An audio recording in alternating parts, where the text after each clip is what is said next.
What's our first one that we have here? This is something that I think we had in Alpha 1. This was our Blink. Is that right, Trad? Yep, this is one of the ones that we've brought back. This was definitely, I would say, most of our favorite spells from Alpha 1, so we had to bring it back. Even the visuals were just awesome. So this is the Blink ability, and obviously its purpose is to close the gap. It's a gap opener, gap closer, whatever you want it to be, and we'll showcase some kind of that, or we'll showcase that kind of gameplay and actual action once we get to the encounter section of this this stream. Actually, let me show the shield. Speaking of a combat mage, if you're in the middle of fighting, talk to me a little bit about the shell. Yeah, this is a pretty classic mage spell that you've probably seen before. It's just a big health shield. It absorbs a bunch of damage and it has a duration, so usually you want to time it with when you're going to anticipate taking a bunch of damage at once. And we'll show that off too in a little bit with some of our rotations that put the mage in a little bit more danger. Let's show off this ball of lightning. I think one of the things that helps set Ashes apart from an effects perspective is that we want our effects to be dynamically generated. We want them to interact with the world. We want them to feel like they are part of the combat. So when we come to wanting to work with something like lightning, we actually want it to seek out different, things in the world and stick to them. We want it to feel like you are actually in control of that lightning, not just plastered on top. So what we've been working on are kind of behavior systems where you model the behavior of the lightning and how it should work. I will say this is one of my favorite spells just to use, not only visually, but like for reasons you'll see later. Let's talk about this ability. And this one is a Blizzard. Blizzard is a very complicated spell. I have thought a lot about Blizzard. It rains projectiles down that deal damage, but also does a fairly frequent burst that applies chilled stacks. It also has a little bit of mobility into it, which is something we talked about quite a bit.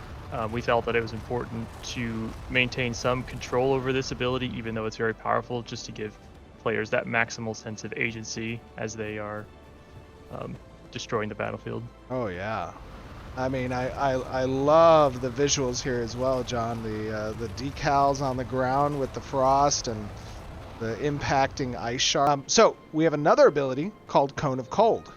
Talk to me a little bit, Trad, about Cone of Cold. Yep, ice spells have a tendency to be complicated. This is another one. So this is a cone spell. I mean, it's pretty simple in that regard. Like you hit enemies in front of you. You apply what is one of our elemental status effects called Chilled. It does as you would probably expect. It slows the target and it can stack for an increasing amount of slow per stack you put on them. But if you might notice that there are some little crystals that it leaves on the ground there, and each one of those is a proximity ice mine that if someone steps on, it will explode and apply additional stacks and damage. So it's really good at creating area denial between your opponent and yourself. Lightning Strike. Talk to me about what Lightning Strike does. Sure.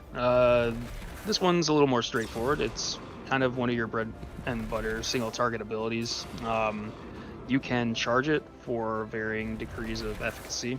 So you can either release it really soon to apply stacks quickly of the electrified status effect in the lightning category, or you can charge it up longer and do more damage. But one thing also that is interesting is this elemental empowerment. Talk to me a little bit about elemental empowerment.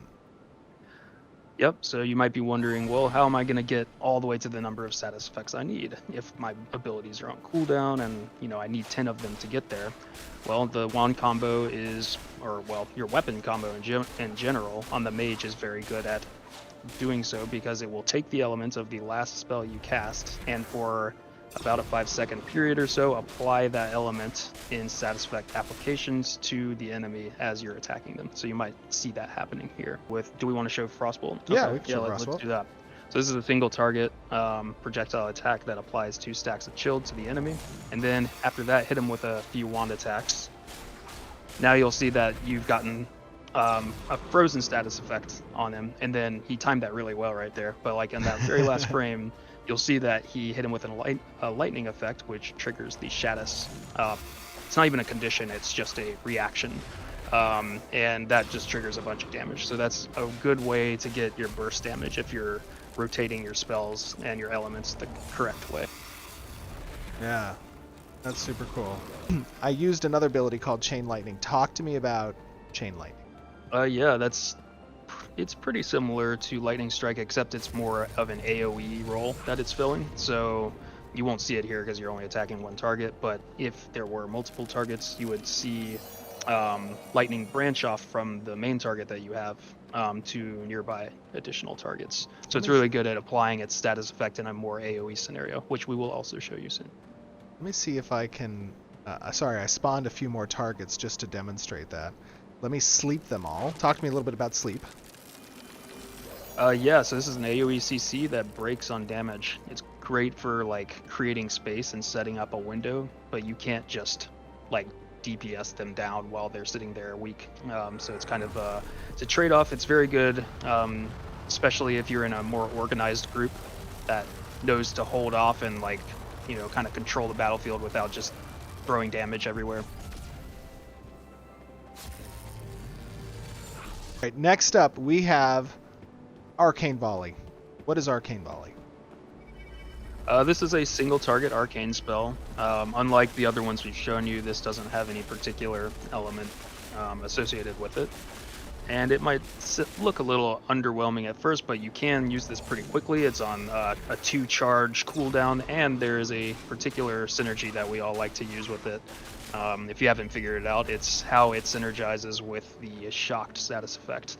The shocked status basically says with each hit, it triggers additional damage, and Arcane Volley is a perfect candidate for that synergy. Brad, come on over. And show us some of the magic in the combos. All right, doing it live. Let's see, first. So walk us through kind of what you're going to use.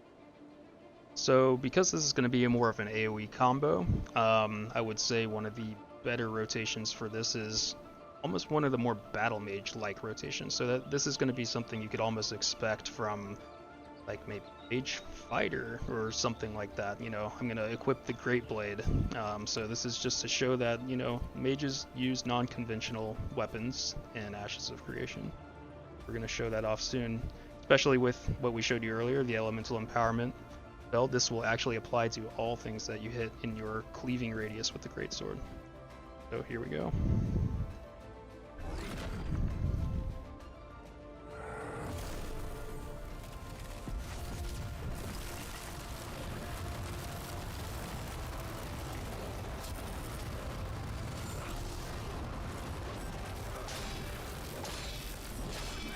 No, Trent. Oh, God.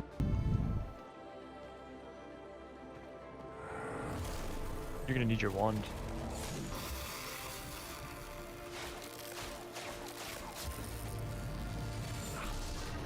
Oh, okay. Yeah, some big deeps there. And that's because of the Shattered.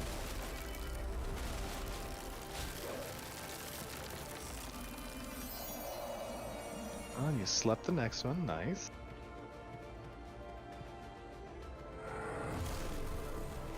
I love that ball.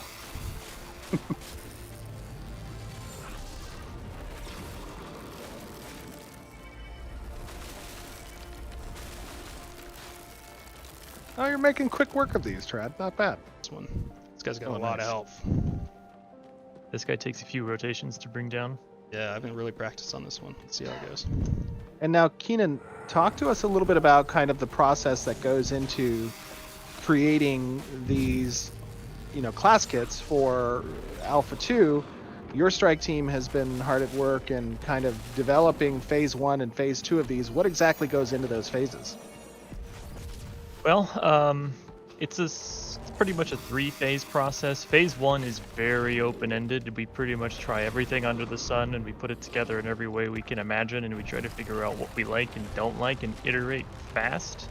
Like we usually do playables like twice a week when we're in that phase.